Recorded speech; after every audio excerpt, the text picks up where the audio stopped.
અને હવે આપણી વચ્ચે ખાંટ ક્ષત્રિય સમાજમાંથી પ્રવીણભાઈ મકવાણા પણ ઉપસ્થિત છે, ત્યારે એમને વિનંતી કરીશ કે આવો પ્રવીણભાઈ. જય માતાજી, જય માતાજી. દિલ્હીના શાસન લગી વાત પોગવી જોઈએ. જય માતાજી. મિત્રો, આ દેશ જ્યારે અંગ્રેજોની ગુલામી કરતો હતો ત્યારે આ ક્ષત્રિય સમાજનો મોટો ફાળો હતો દેશને આઝાદી કરાવવા માટે. આઝાદી પછી લોકશાહીની સ્થાપના કરવા માટે નક્કી કરવામાં આવ્યું. ત્યારે 562 રજવાડા એક જ વાત ઉપર દઈ દીધી કે લોકશાહી થતી હોય તો અમારા 562 રજવાડા કુરબાન કરીએ છીએ. આ લોકશાહી માટે હજારો લોકોએ બલિદાન દીધા છે. ઈ લોકશાહીની અંદર મિત્રો કોઈને બોલવાનો અધિકાર નથી.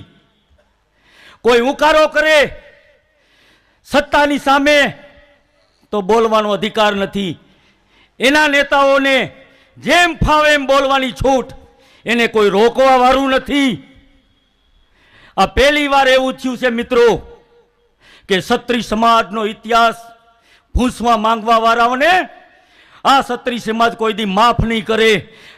એટલે જ્યારે જ્યારે ક્ષત્રિય સમાજ લોકોના હિત માટે બહાર આવ્યો છે, લોકો લોકશાહીથી પીડાય છે, આપણું બંધારણને નષ્ટ કરવા માંગે છે, લોકો બોલી નથી શકતા, ત્યારે આ લોકો માટે ક્ષત્રિય સમાજ વારે આવ્યો છે. જ્યારે જ્યારે દેશ સંકટમાં હોય ત્યારે ત્યારે ક્ષત્રિય સમાજ આગળ આવ્યો છે. હવે મને એવું લાગે છે પાછો આ આઝાદીની બીજી લડાઈ લડવી પડે એમ છે. આપણી આઝાદી વહી ગઈ છે.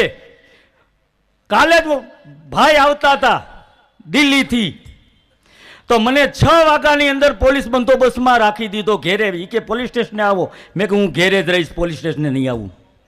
પાછા 2 વાગે આવ્યા કે ભાઈ તમે કાળા ફુગા ઉડાડવાના. કાળા ફુગા? એલા મિત્રો, કાળા ફુગા ઉડાડે ભાઈ બે છે. અમે કાળા ફુગા ઉડાડવા નથી ભેરા થયા. અમે તો મત પેટી ઉપર દાટ વારી દેવાના છે. એ કુરુક્ષેત્ર છે અમારી મેટ પેટી. લોકશાહીની અંદર તરવારની હવે કિંમત નથી, મત પેટીની કિંમત છે. મત પેટીની કિંમત છે એટલે એક એક બૂથ ઉપર મિત્રો, એક એક બૂથ ઉપર આપણે સવારથી 100 જણા લાગી જાય. માત્ર 300 મત ફેરવી નાખીએ ને, 300 મત, તો એની તાકાત નથી કે આપણી અમે જીતી શકે. એટલે મતના રાજકારણમાં હવે પડી ગયા છે મિત્રો. આપણે સત્તાની કોઈ વાત નથી કરવી.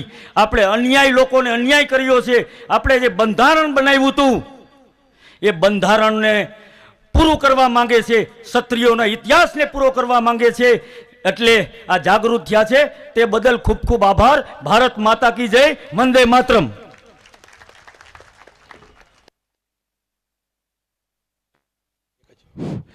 આભાર પ્રવીણજી. એમણે સરસ મજાની એક જ વાત કરી દીધી છે.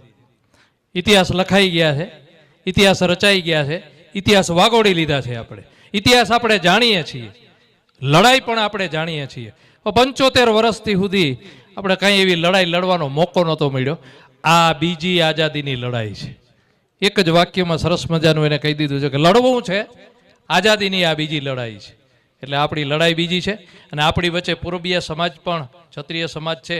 ત્યારે અનોપસિંહભાઈ જો આવ્યા હોય તો એને વાત વિનંતી કરું કે આવો. અનોપસિંહ ચૌહાણ આવ્યા છે. અનોપસિંહભાઈ ચૌહાણ, પૂર્વીય ક્ષત્રિય સમાજ.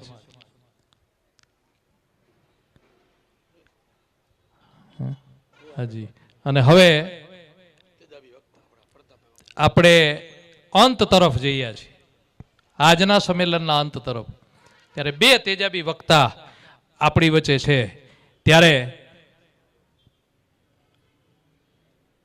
ચંદ્રકાંત બક્ષી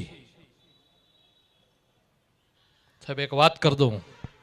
ચંદ્રકાંત બક્ષી બધા જાણીએ છીએ આપણે, લેખક છે. રાજપૂતો એટલે શું એમની કલમે લખાયેલી વાતને આપની વચ્ચે મૂકવા માંગુ છું. યુદ્ધ લડાતા ત્યારની વાતને, વિધર્મીઓ સામે જ્યારે રાજપૂતો લડતા ત્યારે એમણે શું કીધું? રાજપૂતોના કિલ્લાઓ પરથી રાત્રે આગની લપેટો અને ધુમાડા દેખાતા ત્યારે ઘેરો નાખે નહીં પડેલી મુગલ સેનાના નાસભાગ મચી જતી. કારણ કે સૂર્યોદયની સાથે અફીણ પીને આખાઈ શરીર પર હળદર ચોપડીને કેસરી કપડાં પહેરીને લાલ ઘૂમ આંખોવાળા ખૂનખાર રાજપૂતો કિલ્લાના દરવાજા ખોલીને હર હર મહાદેવની ગર્જના સાથે મુગલ છાવણી ઉપર ત્રાટકતા એમની બહેન બેટીઓ પત્નીઓ પોતાની અસ્મિતાની લાજ રાખવા જોહર કરીને બળી મરતી અને કેસરિયા કરવા નીકળેલો રાજપૂત ફરીથી ઘર પ્રવેશ કરે એવો કોઈ નિયમ હતો નહીં. માઇલો સુધી મુગલ સૈનિક જીવ લઈને ભાગતા, કારણ કે એમને જીવવું હતું અને રાજપૂતેને મરવું હતું. ક્ષત્રિયતાના આ ભયંકર વીરત્વને કારણે રાજસ્થાને 80 વર્ષમાં અડધા વિશ્વ પર ફેલાઈ ગયેલી ઇસ્લામિક સત્તાને 500 વર્ષ સુધી ભારતની ધરતી પર આવતી રોકી છે. આ રાજપૂતો છે. એટલે જ રાણા પ્રતાપની 8 પેઢી વિશ્વની અંદર આજે BBC ઉપર તમે સાંભળતા હો તો વિશ્વનો એક જ એવી રાજપૂત પરિવાર રાણા પ્રતાપ